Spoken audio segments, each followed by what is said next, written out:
This episode of Dead Man Walking is brought to you by Mental Illness Awareness, because mental illness is no joke. Sure was a joke for this movie. Oh, baby.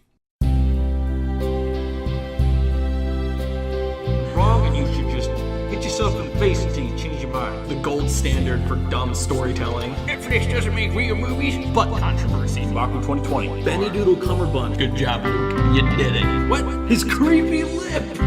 What? I'm the new Kool-Aid Man. What? It's been a hot while. We were gone for about 2 months, partly because Dan got lost in the desert, and partly because there just wasn't a ton of great stuff happening in the theaters. And MoviePass wasn't cooperating to let us see the terrible stuff. I mean, according to the trailers, there still isn't great stuff coming. Yeah, Aquaman just looks like a straight-up cartoon. Aquaman doesn't look that exciting. Oh, that's next year.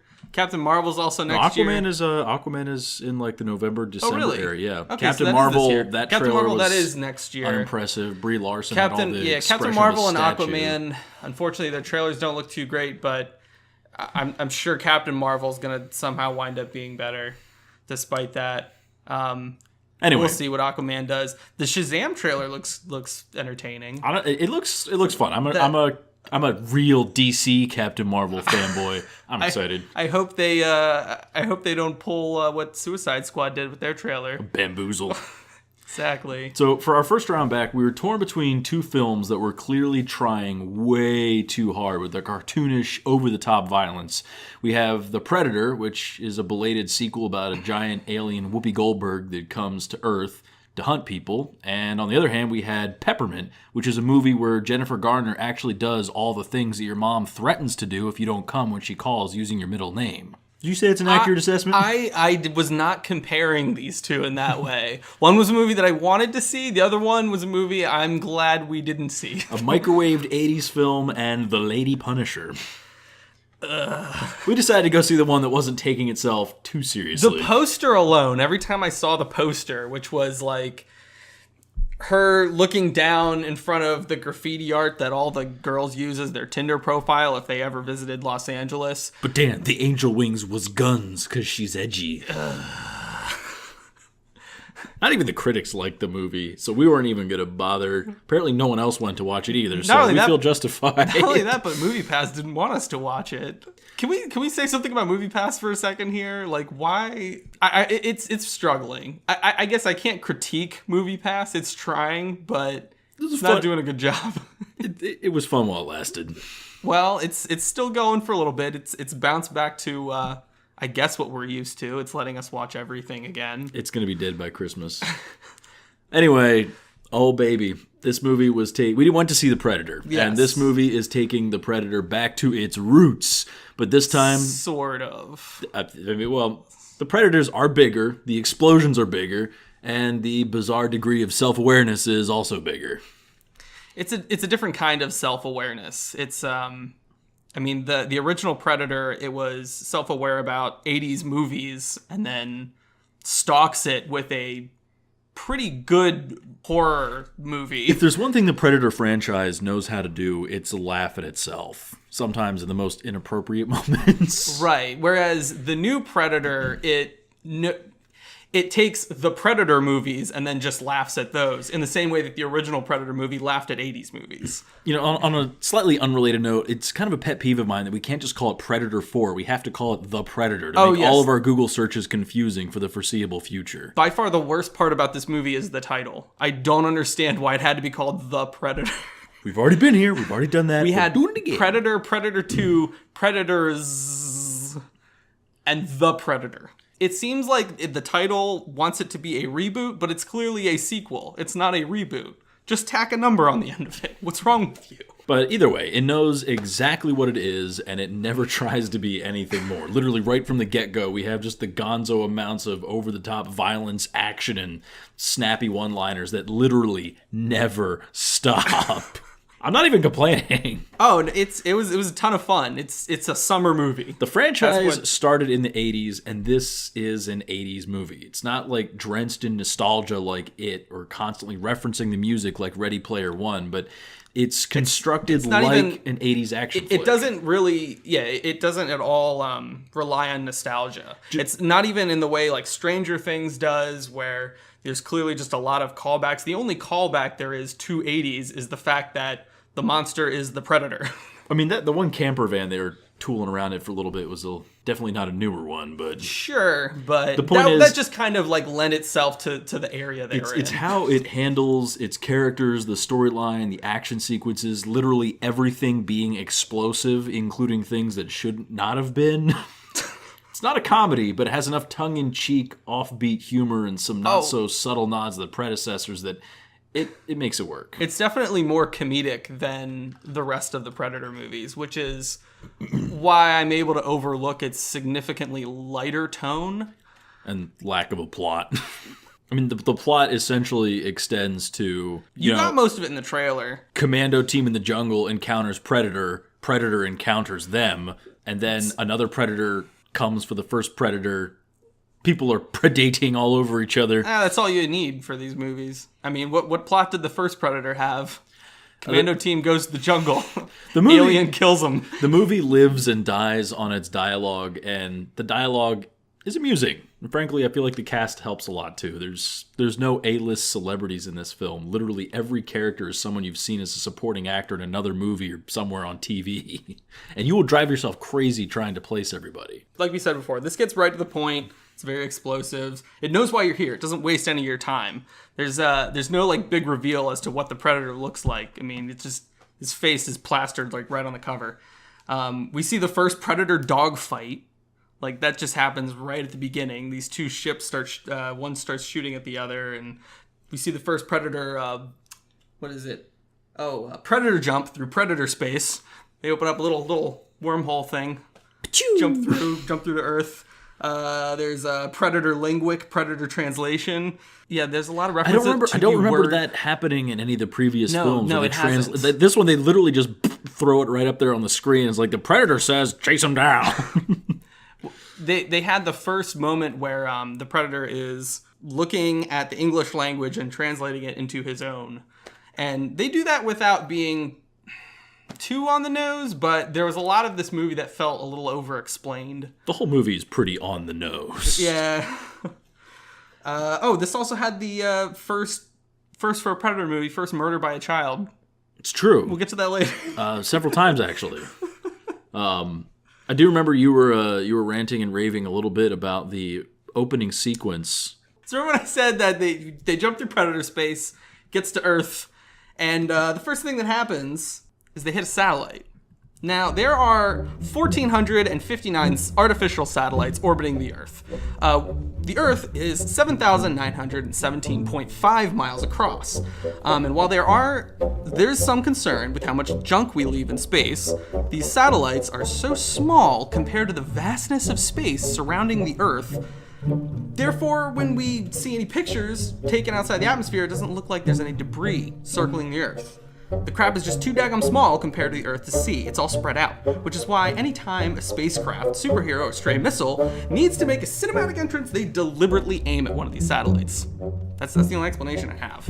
I'm a little bit concerned by the fact that you've done some of the math on this, but I will point out that at least a cursory search of TV tropes, I don't think anyone else has pointed this out yet, but it does happen with an alarming amount of regularity, and I kind of hope it's the satellite that's always owned by the same company, and somewhere after this happens, there's just like a fat, balding executive go, "Again?" He's like magnetized to just abnormal events. You know, Superman goes flying out of the Earth's atmosphere, bam, randomly hits a satellite. So yeah. Back to the Predator. The hero is Quinn McKenna, a name that's about as action hero as it gets, and he's played by Boyd Holbrook, who you'll know better as the blonde guy from Narcos, the predictably sinister. He was the villain in Logan. That's true. I forgot about that. Yeah, that's the only other thing I know him in. The entire cast is this way. You have the predictably sinister government antagonists. I liked him. I mean, yeah, he was fun. He was played by Sterling K. Brown, which you've probably seen in either Supernatural or This Is Us, depending on what kind of TV your lady friend likes to watch. He was both straight-laced and also a little unhinged, and it made him fun to watch, I thought. I feel like every time I haven't watched This Is Us, but that's basically his character in Supernatural as well. Just like lawful neutral nut job. Like, the entire cast is like this, though. The obligatory lady scientist is Olivia Munn, the lady that everyone was excited to see play Psylocke in the X-Men Solely movies. because she looked the part, but she wasn't any fun to watch. The gaggle of half-crazed soldiers that they wind up teaming up with includes Thomas Jane, the original Punisher. I didn't realize that at first.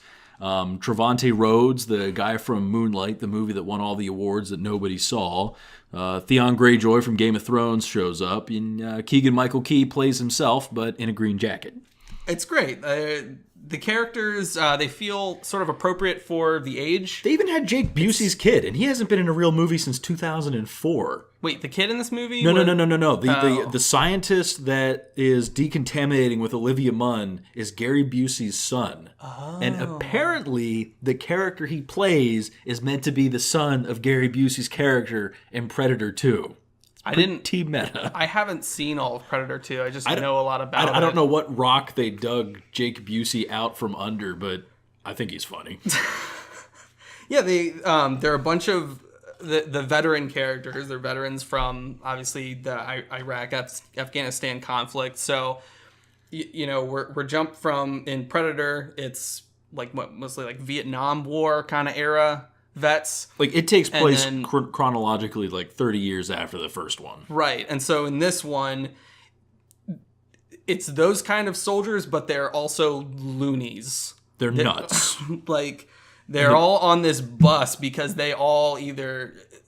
One of them had a friendly fire incident. One of them tried to kill himself. Like, I'm trying to remember what all they did. But yeah, they're all there because they got court-martialed or something. And the banter literally never stops. Like, some of it's funny, some of it's dumb, but there's just so much of it. And it's very, like, inappropriate style banter that you would expect from these kind of characters. It feels sort of real. Like, this is the kind of stuff that soldiers joke about. It makes sense, though, because it's a Shane Black movie, and... Like, if you don't know who Shane Black is, first of all, he was Hawkins in the original Predator, the guy with the glasses that had no business being in the jungle. But more importantly, he's also the guy who wrote and directed Kiss Kiss Bang Bang and The Nice Guys, and he wrote the first 2 Lethal Weapon movies.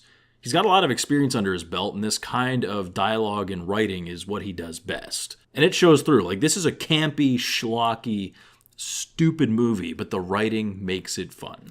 The writing kind of bouncing back and forth for me. Like, sometimes it felt witty, and other times it felt a little exhausting. A little forced. Yeah, there's I think this is the first Predator movie where and this is why I kept saying Predator for everything.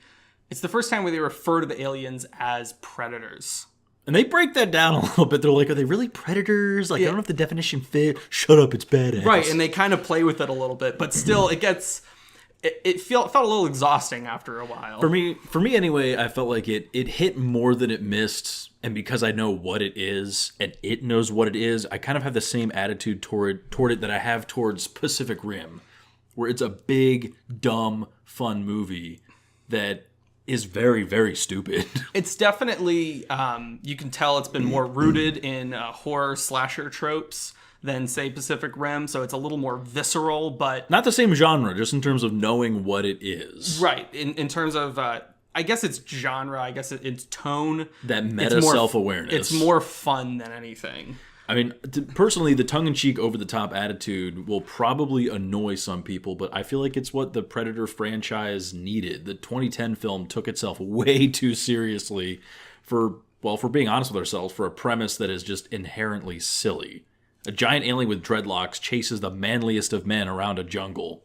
I think that's what makes them cool, though. While clicking at them. I think that's what makes them cool, though, is that, like, it's this monster who, instead of preying on the weak, instead of preying on, like, children or whatever and their fears, he specifically targets the people that shouldn't be afraid of anything because I'm he's not hunting saying- them for sport. I'm not saying it's not cool. I'm just saying it's a silly premise. Yes. You have to acknowledge that. Oh, it absolutely is, but it's what makes it fun to watch. And Shane Black clearly has a lot of love for the subject matter, and the movie's just a weird, wild ride from start to finish. you can definitely tell. If anything, if you like the franchise, you'll probably just enjoy this movie for that, because you can tell the movie was made with a lot of love for the IP. You have to come in liking the franchise, though. Like, otherwise, it's one of those films, if you look at it too closely, it falls apart really, really fast. Absolutely do not see this if you haven't seen the original Predator movie. But if you're just there to munch popcorn and see red and fluorescent green blood get splashed all over the place while people crack jokes, you're not going to be disappointed. It's a schlocky good time. I will definitely give it that.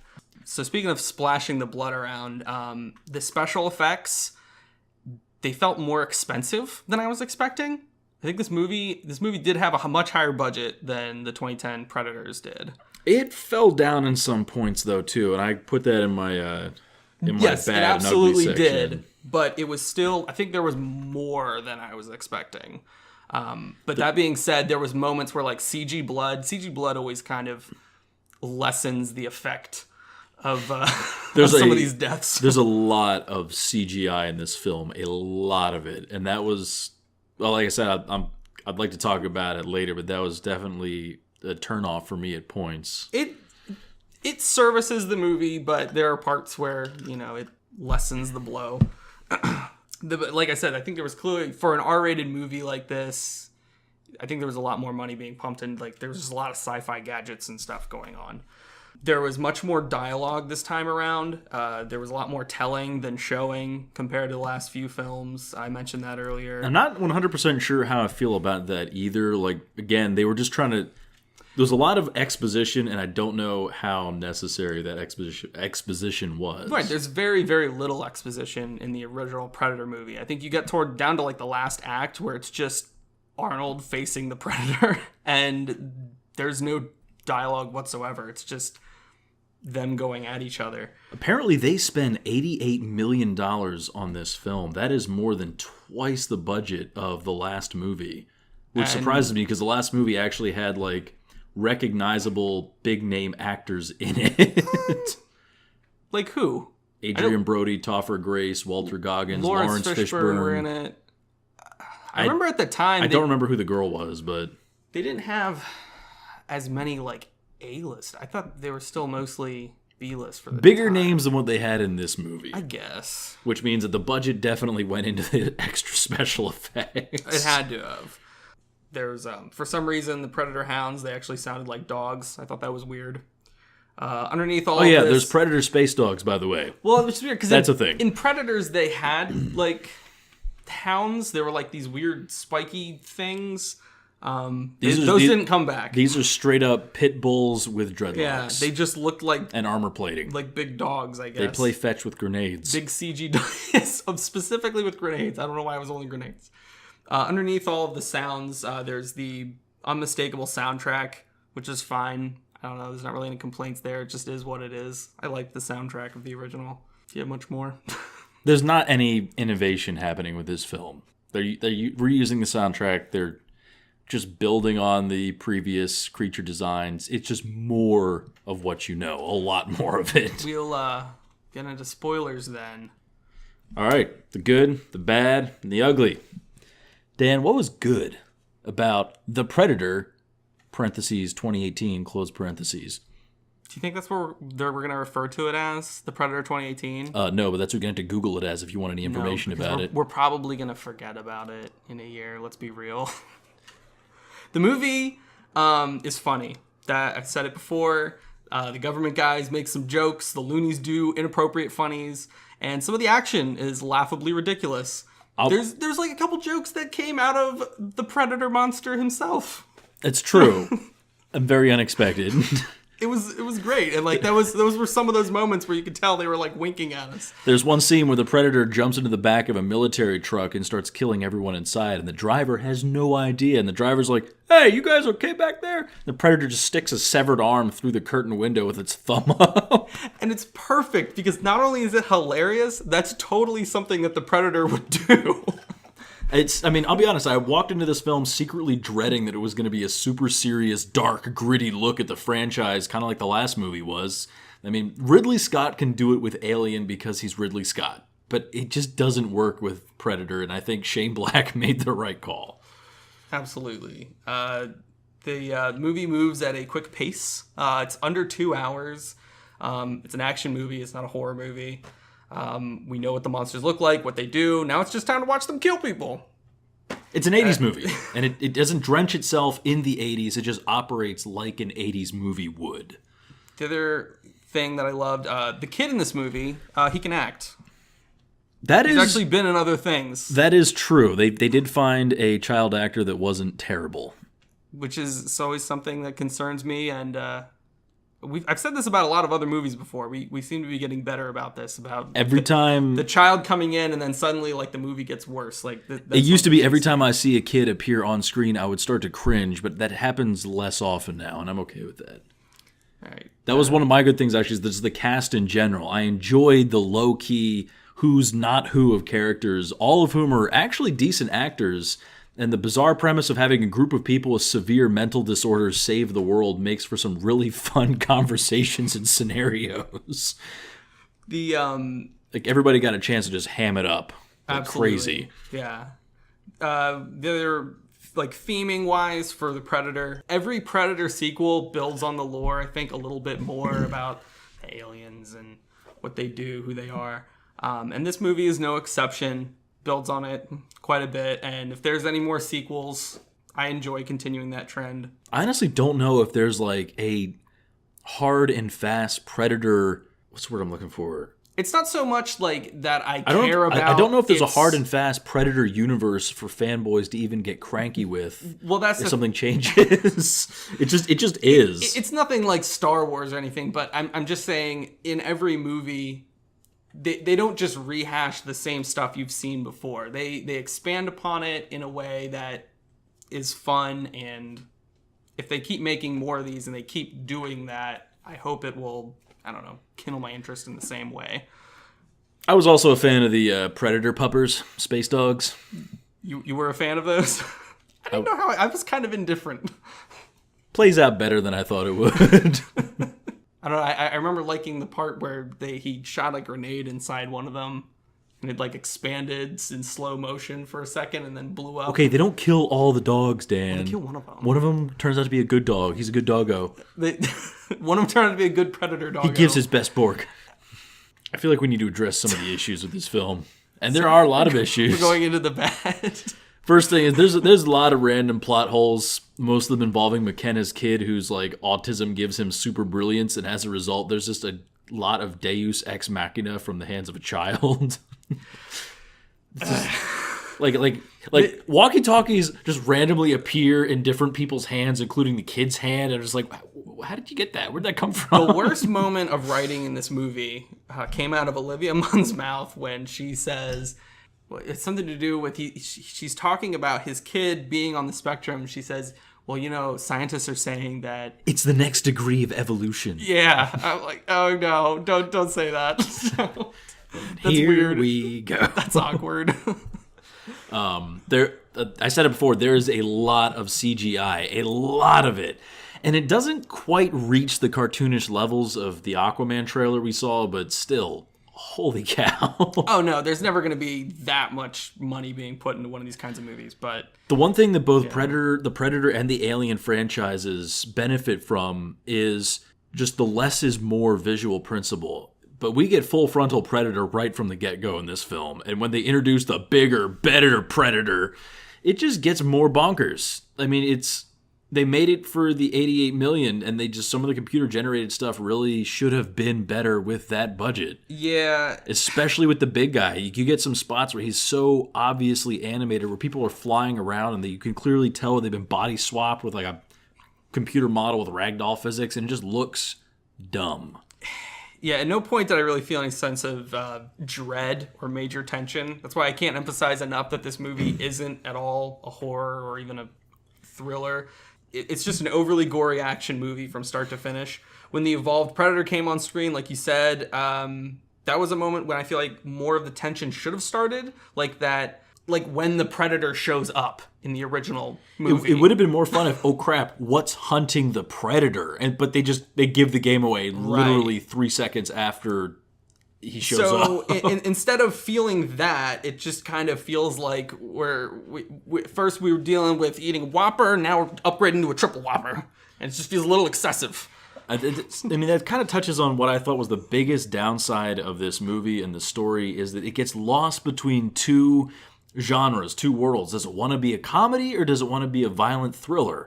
And it doesn't walk the line well because it just wobbles back and forth like crazy, very non-committal. And as a result, there's just a really uneven tone throughout the entire film. And there's more than a couple moments where you're not sure if the movie is making a joke or if it's trying to be serious. And what's even worse is you quickly get to a point when you just don't even care. The tone at the end of the movie, I don't know if you saw this, but it felt like Independence Day Resurgence, where it just got like, there's disaster happening, but we're making light of it. Like at the end of the movie... It's like it got so campy that it broke through to the other side, and I don't know where we are now. Yeah. The final scene of the movie was they found out that, actually the original Predator was trying to help them. And look at this great weapon that it gave us. And that felt a little cringy. Also kind of tacked on, like, if you're going to go help a planet full of people, you probably shouldn't start off by killing all the people. That too. Tonally, that final encounter with the giant evolved predator. They do set him on fire, which is kind of funny. Yeah, yes, but it just felt too like light.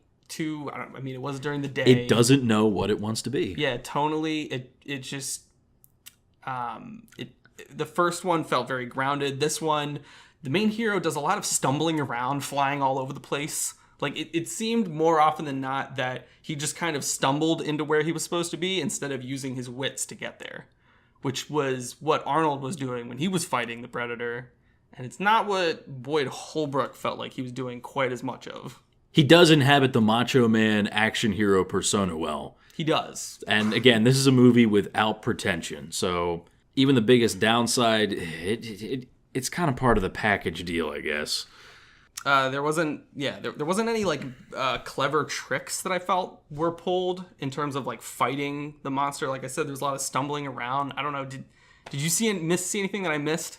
Not really. I mean, they shot at it some, then they set it on fire a little bit. There wasn't that moment. And then they stabbed it a little bit. Right. In Predator, there was that moment where it's like, he sees heat. I have to cover myself in mud. Now, as absurd as that is, it's still... The ending of this film is like the final boss in every dungeon crawl you've done in an MMO where everybody in the squad just like adds more DPS until the big baddie finally goes down. That's what happens.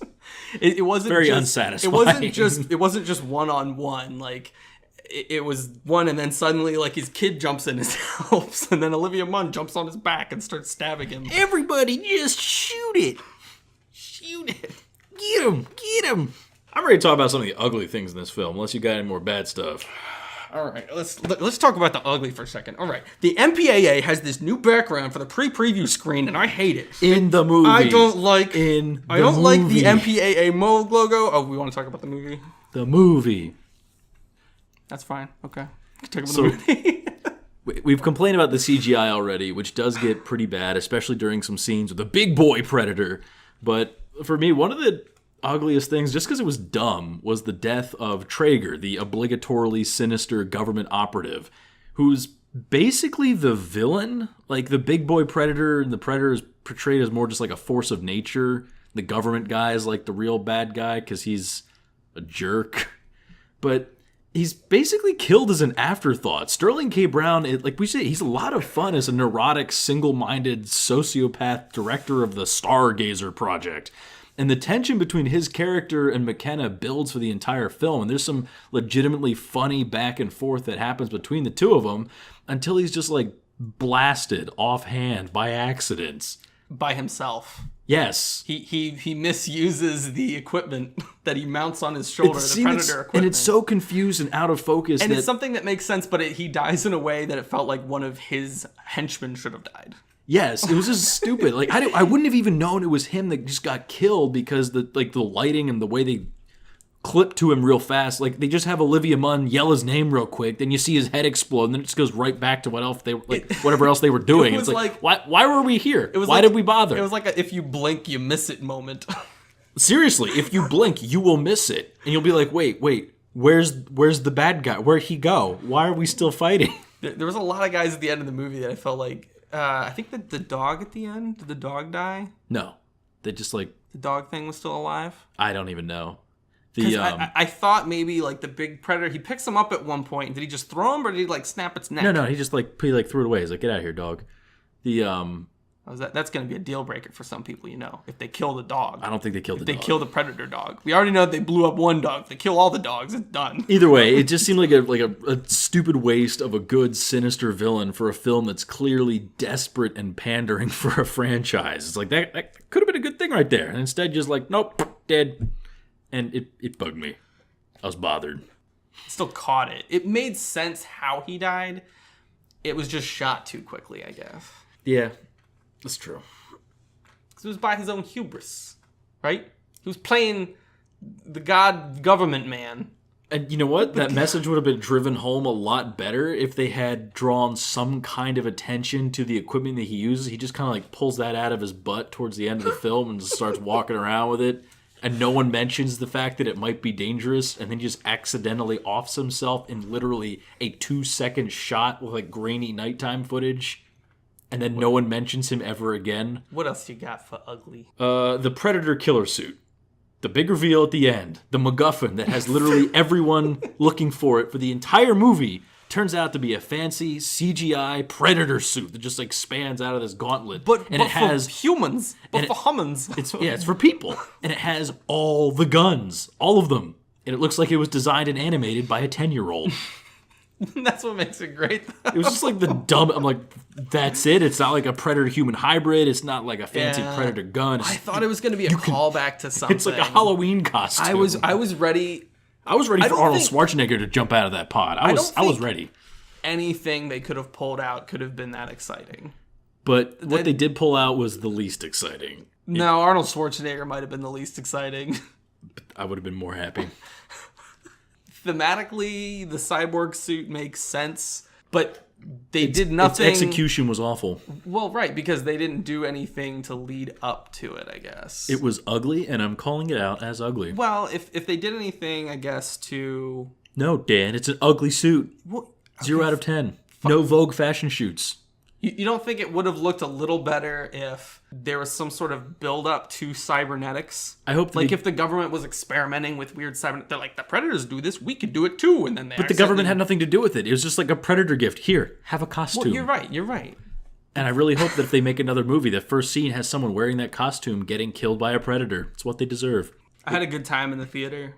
I really like the Predator monster. It's not a good movie, but if you like big, loud, retro-style adrenaline action movies that ain't got time to bleed or think, then this film is a lot of fun. It was about as good as it could have been. It's a lot of fun. Are we going to rate this? Ninja stars? Predator stars? What are those things called? The little razor blades that shoot out. Predator shurikens. I give it... Predator throwing knives. I give it 2 severed arm thumbs up. If you know what you're getting into, it's a fun movie. I'll give it a Predator imitating Roger Ebert's voice, saying 3 out of 5 stars. It's pretty morbid. This has been Dead Man Walking. You want to talk about the stuff coming up at all? Okay, we can do that. It's going to be a lot to cut out at the end of this. Coming up, honestly, it's probably going to be like another 2-3 weeks before we make another episode because there is nothing good in the theaters. Like, there's that Jack Black movie, but the next big thing... What Jack Black movie? The House with a Clock in its walls. Oh, shoot, that one. Yeah, Jack Black only does kids' movies now. It's like Goosebumps 2, but not, because they're already making a Goosebumps 2 that's coming out 2 weeks after that. I don't know. Venom's coming out October 5th. We're probably going to go see that just because it looks like a cringy edgelord mess. Oh, man. We got First Man coming out October 12th, and I actually watched the trailer for that. People were cheesed off because it was leaked that the planting of the American flag on the moon is not going to be in the movie. Like, the culmination of Neil Armstrong's existence is not going to be featured. And then they got more cheesed off when Ryan Gosling, who's playing Neil Armstrong, said, "Oh, well, going to the moon wasn't an American achievement; it was a global achievement." And they got more angry. But I watched the trailer, and it's like the trailer makes it look like they don't even go to the moon until the after credits bonus scene. It's just like all about like his relationships and running through a field. And the one comment I saw said it looks like they tore a couple of pages out of the Notebook screenplay and just wrote "Go to the moon" at the end of it. It looks dumb, but people are probably going to like it because it's an art film. Will it really be an art film, or will it just be like a historical, artistic wannabe? It's gonna be. It's gonna be like that, but you're gonna see a lot of critics give it a lot of love for no good reason. Hey, we're making a movie about space. Remember Apollo 13? Remember how great that was? Well, guess what? We're not even gonna go to space. It's like I know that it's got a great director attached to it, a great actor, but it just looks really dumb. I don't know anything about the movie, but I would like to see Bad Times at the El Royale. That's true, and honestly, that's one of my complaints about the trailer, is you don't know anything about the movie. I'm just like... But they flash enough visual gem in front of you to, like, make you intrigued. It's sort of like the best and worst way to put a trailer together, because you try to tell your friends about it, you're like, I don't know. Jeff Bridges is in it. It's Chris Hemsworth for some reason. It's like a male go-go dancer or something. Yeah. I don't know. I don't know. There's California, Nevada. It's going to be great. And last but not least, they're bringing back Mike Myers for one final ride, baby. Probably won't be the final one. No, it's not going to be the final ride. They're ignoring all the previous rides, though, except for the very first one. I didn't really mention this. Like, the Predator universe is a little convoluted because you have the Alien versus Predator movies, but Sir Ridley Scott does not want those to be canon. Doesn't fit with his prequel vision. So that's where some of this lore gets a little muddied and confused. Halloween, on the other hand. Halloween's lore. It has been rebooted so many times and sequelized like 50 times over. I don't know what's real. So thank you for this next Halloween reboot for not paying attention to any of it. All you need to have seen is the original movie. It's a good thing that movie did not age well at all. And it's... At least I don't think it did. I was gonna make a joke about Jamie Lee Curtis not aging well either, but she's actually in pretty good shape for her age. Not gonna lie. How old is she? I don't know. She's like in her mid to late 60s, I think. Yeah. The premise of the movie is Jamie Lee Curtis is now hunting Mike Myers. I'm excited. Bring it on. Does she look better with a gun than Jennifer Garner, though? Yes. Jennifer Garner is literally a soccer mom.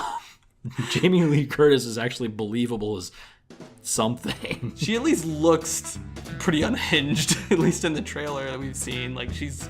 well, I guess she did just kind of witness some horrific events. Either way, that's really the only film that's coming out in the next month that we're remotely excited for. But until then, this has been Dead Man Walking. Yes, it has. I have been Dan. I've been Louie. For the first Predator Linguic encounters Predator. Predator jump. Predator encounters Predator translation. another Predator. Predator space. Jump.